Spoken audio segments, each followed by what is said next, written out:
మరి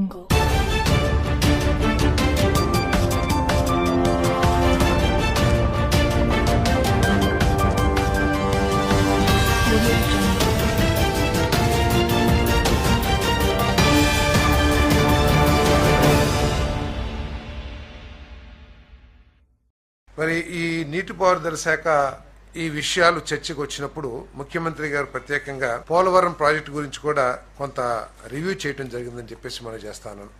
వారు ప్రత్యేకంగా ఏదైతే స్టేట్ గవర్నమెంట్ 2027కి పూర్తి చేయాలని అనుకున్నదో ఆ డేట్ కి కట్టుబడి ఉండాలని చెప్పేసి పనులు నాణ్యంగా అదేవిధంగా టైం బౌండ్ గా చేయాలని చెప్పేసి ముఖ్యమంత్రి గారు పోలవరం ప్రాజెక్టు గురించి చాలా స్పష్టమైన ఆదేశాలు నీటిపారుదల శాఖ అధికారులకి ఇవ్వటం జరిగిందని చెప్పేసి కూడా నేను మనవి చేస్తాను. అదేవిధంగా ఇటీవల పోలవరం బనకచెర్ల ప్రాజెక్టుకు సంబంధించి తెలంగాణ మంత్రులు కానివ్వండి, ముఖ్యమంత్రి గారు కానివ్వండి, అనేక సందర్భాల్లో మాట్లాడుతూ మనందరం కూడా చూస్తా ఉన్నాం. దీని మీద కూడా కొంత చర్చ జరిగింది. ముఖ్యమంత్రి గారి అభిప్రాయం, కేబినెట్ అభిప్రాయం ఏంటంటే రెండు రాష్ట్రాలకి నష్టం జరగకోకుండా వృధాగా ఏదైతే సముద్రంలోకి 3000 టీఎంసీల నీరు గత కొన్ని దశాబ్దాల నుంచి ఏదైతే వెళ్లిపోతుందో వృధాగా పోతున్న నీటిని రెండు రాష్ట్రాలు కూడా వినియోగించుకుని లాభం పొందే అవకాశాలున్నాయి రైతు సంక్షేమం కోసం. కాబట్టి దీన్ని తప్పకుండా చర్చించి ఎవరికి ఇబ్బంది లేకోకుండా